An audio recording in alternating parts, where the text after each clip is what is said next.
আসসালামু আলাইকুম। আমি মোহাম্মদ আল মাসুদ। এটা আমার ইউটিউবের জন্য তৈরি করা প্রথম ভিডিও টিউটোরিয়াল। আমি একজন এসইওর স্টুডেন্ট বলতে পারেন। আমি এসইও এখনো শিখতেছি। তো ভাবলাম যে আমার কিছু স্টুডেন্ট আছে, তাদেরকেও শেখাইতে হচ্ছে। তো তাদের মানে জোরালো আবেদনের পরিপ্রেক্ষিতে আমাকে এই ভিডিওগুলো তৈরি করার জন্য তারা ইনফ্লুয়েন্স করেছে। তো তাদের জন্য এই ভিডিওগুলো মেনলি তৈরি করে মানে ইউটিউবে দেওয়ার জন্য প্রথম আমার এটা ভিডিও টিউটোরিয়াল। আমি অনেক জায়গায় ক্লাস নিয়েছি সার্চ ইঞ্জিন অপটিমাইজেশনের উপরে। তো আজকে যে বিষয়টা নিয়ে কথা বলবো সেটা হলো যে গুগলের র্যাঙ্কিং ফ্যাক্টর নিয়ে। বড় বড় সার্চ মার্কেটাররা বা এসইও এক্সপার্টরা গুগলের অফিসিয়াল এবং আনঅফিসিয়াল সবগুলা আহ, তাদের রিলিজ দিয়েছে অনেকগুলা ফ্যাক্টর সম্বন্ধে। তো সেই সব ফ্যাক্টরকে একত্রে কম্বাইনলি তারা এই 202টা ফ্যাক্টর, 200টা বা 202টা কথা বা 204টা আছে। তো এই ফ্যাক্টরগুলো তারা একটা লিস্ট আকারে তৈরি করেছে। গুগলে সার্চ দিলে আপনারা পাবেন যে গুগল 200 র্যাঙ্কিং ফ্যাক্টর নামে সার্চ দিলে অনেকগুলো ওয়েবসাইটে এই মোটামুটি সেম এই র্যাঙ্কিং ফ্যাক্টর এরকম পিডিএফ বা এরকম অনেক লিস্ট আকারে পাবেন। এটা মূলত একটা ডেভ টিমের তৈরি করা একটা পিডিএফ। তারা 200 র্যাঙ্কিং ফ্যাক্টরকে একটা পিডিএফ আকারে বের করেছে। তো আমি আজকে আলোচনা করব ডোমেইন ফ্যাক্টর নিয়ে।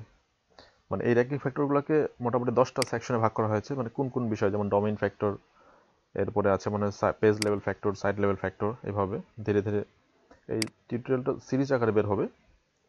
তো আমি আজকে শুরু করব ডোমেইন ফ্যাক্টর দিয়ে।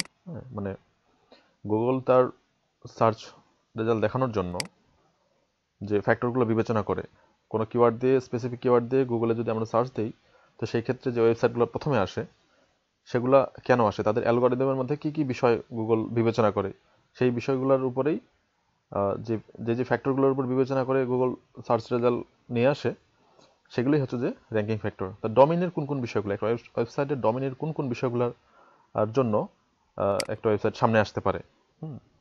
সেটার প্রথম এক নাম্বারটা হলো যে ডোমেইনের এজ।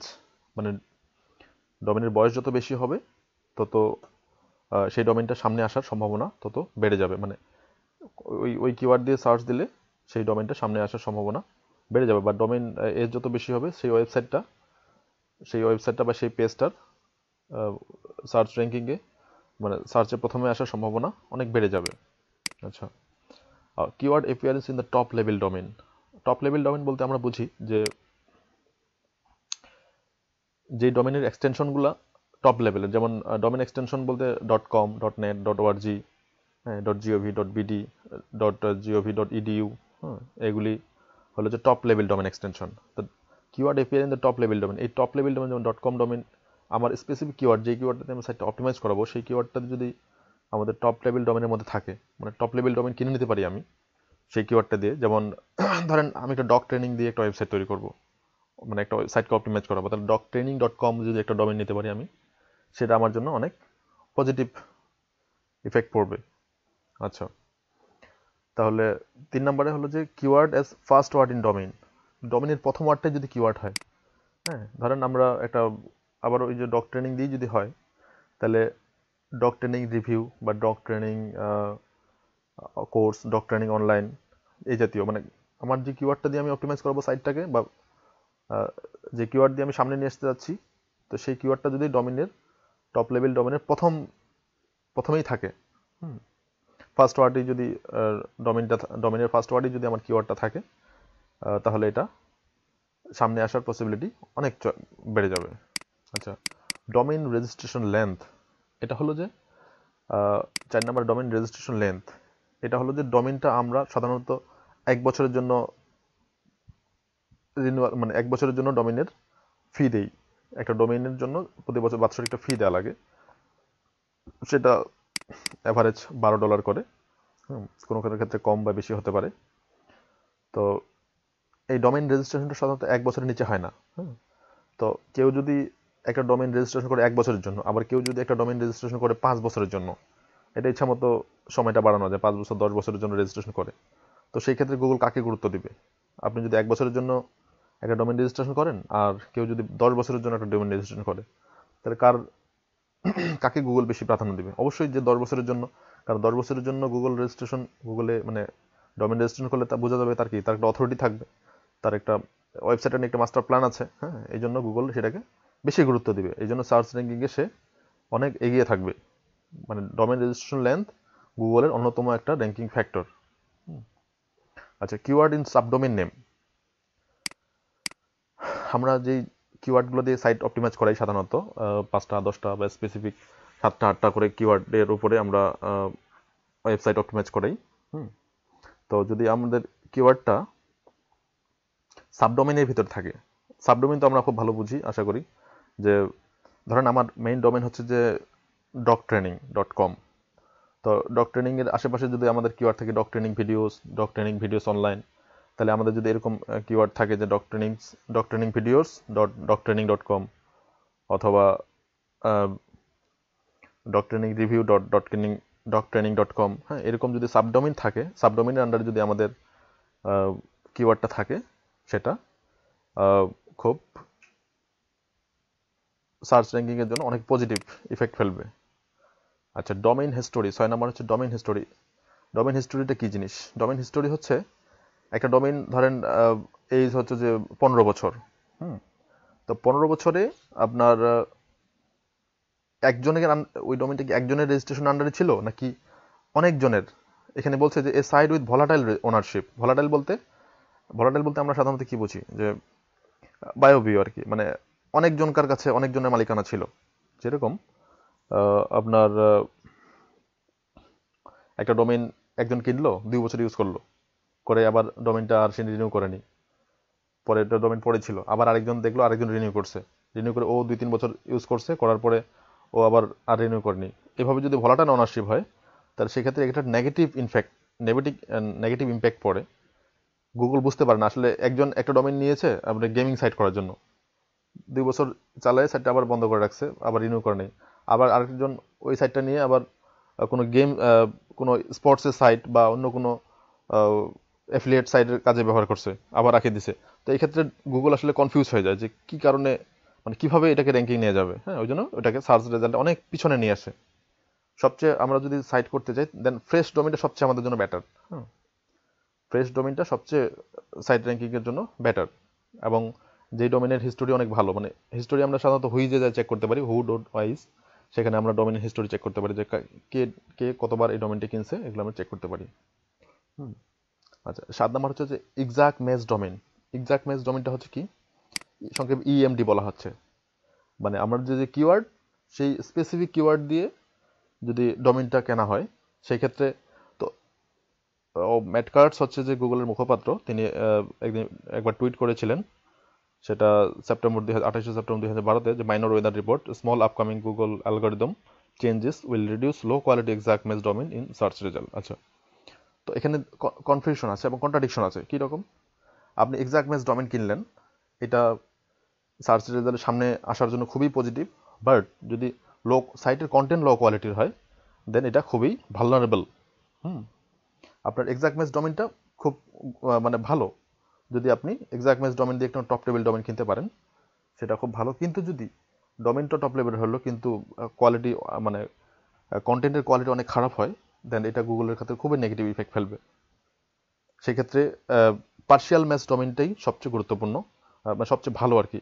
এখন রিসেন্ট সার্চ মার্কেটাররা যেটা করে, মানে পার্শিয়াল ম্যাচ ডোমেইনটাকেই সবচেয়ে বেশি প্রাধান্য দেয়। আর এক্সাক্ট ম্যাচ ডোমেইন তো এখন খুবই রেয়ার। হ্যাঁ, তো সেক্ষেত্রে পার্শিয়াল ম্যাচ ডোমেইন অথবা ব্র্যান্ড করার জন্য ডোমেইন কিনলে আমরা সাকসেস হতে পারি। সবচেয়ে বড় কথা হচ্ছে কন্টেন্টটা মানে ভালো থাকতে হবে। আপনি এক্সাক্ট ম্যাচ, পার্শিয়াল ম্যাচ না ফ্যাক্টর হলো যে আপনার কন্টেন্টের কোয়ালিটি ভালো হতে হবে, দেন আপনার সাইটটা খুব তাড়াতাড়ি র্যাঙ্ক করাবে। আচ্ছা, পাবলিক ভার্সেস প্রাইভেট হুইজ। আমি 6 নম্বরে বললাম যে হুইজ ওনার ডোমেইন হিস্টোরিতে আপনার হুইজে ডোমেইন ওনারশিপ চেক করা যায় যে কার কার আন্ডারে ছিল বা কে কে এটা রেজিস্ট্রেশন করছে, কতবার রেজিস্ট্রেশন করছে। তো এটা হচ্ছে যে পাবলিক ভার্সেস প্রাইভেট হুইচ ইনফরমেশনে যদি ডোমেনের ইনফরমেশনটা পাবলিক করা থাকে আর অথবা প্রাইভেট করা থাকে, এই দুই অপশন। তো যদি পাবলিক করা থাকে তাহলে কি বুঝবে, গুগল এই ডোমেনটা মানে ট্রাস্টেড ডোমেন মনে করবে। আর যদি প্রাইভেট করা থাকে তাহলে বুঝবে যে এটা কোনো খারাপ উদ্দেশ্যে করা হয়েছে, কোনো গ্যাম্বলিং বা কোনো অ্যাফিলিয়েট বা কোনো অসৎ উদ্দেশ্যে এই ডোমেনটা চালানো হবে বা কেনানো হয়েছে। কারণ হুইজের ইনফরমেশন যদি ক্লিয়ার থাকে, মানে সবাই যদি পাবলিক করা থাকে, তাহলে গুগলের কাছে এটা ট্রাস্টনেস বৃদ্ধি পায়। আর গুগলে যত ট্রাস্ট বৃদ্ধি পাবে তত সে র্যাঙ্কিংকে সামনে নিয়ে আসার চেষ্টা করবে। গুগল আসলে কি চায়, অ্যাকচুয়ালি অথরিটি এবং হলো যে ট্রাস্ট। তো যেই ডোমেনের ট্রাস্টনেস যত বাড়বে, হ্যাঁ, অথরিটি তত বাড়বে, সেটা সামনে আসার পসিবিলিটি তত বেড়ে যাবে। পেনালাইজ হুইজ অনার 9 নম্বর। এটা হচ্ছে if Google identifies a particular person as a spammer, it make sense that they would scrutinize other sites owner by that person. আচ্ছা, হুইজ অনার যদি পেনালাইজ খায়, মানে আপনার ডোমেইনটা কোনো এক সময় যদি গুগলের পেনাল্টি শিকার হয়, দেন এটা খুবই ভয়ানক। এই ডোমেইন আর কখনোই আপনার র্যাঙ্ক করাবে না। ওই ডোমেইন নিয়ে যদি আমি ওয়েবসাইট তৈরি করি, সেই ওয়েবসাইটে কখনোই আর র্যাঙ্ক করাবে না। তো এটাই হচ্ছে যে পেনালাইজ হুইজ অনার। মানে হুইজ ইনফরমেশনে কোনো ডোমেইনের অনার, ওই ডোমেইনের অনার যদি কোনো সময় বা ডোমেইনটা যদি পেনাল্টি খায়, দেন কখনোই আর র্যাঙ্ক করাবে না। আচ্ছা, 10 নম্বর, কান্ট্রি টিএলডি এক্সটেনশন। গুগল কিছু কিছু কান্ট্রির টিএলডি বলতে হচ্ছে top level domain. Top level domain তো আমরা আগেই বললাম যে .com, .net, .org এগুলো হচ্ছে টপ লেভেল ডোমেইন।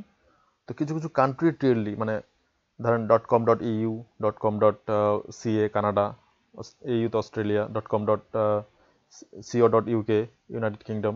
তো এই স্পেসিফিক কিছু কিছু কান্ট্রিকে গুগল আলাদা অথরিটি দেয়। এখন গুগল পেজ র্যাঙ্ক বন্ধ করে অথরিটি দেওয়া শুরু করছে। অথরিটি স্কোর হচ্ছে 0 থেকে 100 পর্যন্ত। স্পেসিফিক ডোমেনের অথরিটি আছে, ওয়েবসাইটের অথরিটি আছে, এবং স্পেসিফিক পেজের অথরিটি আছে। তো ডোমেনের অথরিটি হলো যে যদি এই কান্ট্রি টিএলডিগুলো নেওয়া যায়, টপ লেভেল ডোমেনগুলো নেওয়া যায়, দেন হলো যে এগুলোর এক্সট্রাভাবে তারা একটা ডোমেনের অথরিটি থাকে। হ্যাঁ, নর্মালি আমি যদি একটা ডোমেন কিনি, তো সেটা সেই ডোমেনের অথরিটি 0 বা 1, 2 এরকম থাকতে পারে। বাট যদি আমরা একটা .com.co.uk বা .com.au, .com.ca এরকম একটা ডোমেন নিতে পারি, তো সেই ডোমেনটার কেনার সময় ডোমেন অথরিটি 20-30 এরকম থাকবে, মোরলেস আর কি, এটা কম বেশি হতে পারে। তো এরকম, এটাই হচ্ছে কান্ট্রি টিএলডি এক্সটেনশন। টিএলডি এক্সটেনশনটা মানে স্পেসিফিক কান্ট্রির জন্য গুগল আলাদাভাবে ওটাকে অথরিটি দেয়। তো আজকে এই পর্যন্তই। এটা আমার প্রথম ইউটিউবে দেওয়ার জন্য ভিডিও টিউটোরিয়াল, আমি আবারও বলছি। তো আমি একজন এসইও স্টুডেন্ট। যদি কোনো ভুল হয়ে থাকে আপনারা কমেন্টে জানাবেন। হ্যাঁ, আমি এখন অনেক কিছু শিখতেছি, পুরাটা আমার কাছে ক্লিয়ার না। হ্যাঁ, তারপরে আমার স্টুডেন্টদের জোরাজুরির কারণে আমি হলো যে এই টিউটোরিয়ালগুলো তৈরি করতেছি এবং তাদের জন্য ইউটিউবে ছাড়তেছি। তো কোনো ভুল ত্রুটি হলে আপনারা অবশ্যই আমাকে এখানে নক করবেন ইউটিউবের চ্যানেলে। আপনারা নিচে কমেন্ট করবেন। অবশ্যই নেক্সট ভিডিওতে এটা আমি শুধরে নেওয়ার চেষ্টা করব। ধন্যবাদ সবাইকে, ভালো থাকবেন। Happy online marketing. Thank you.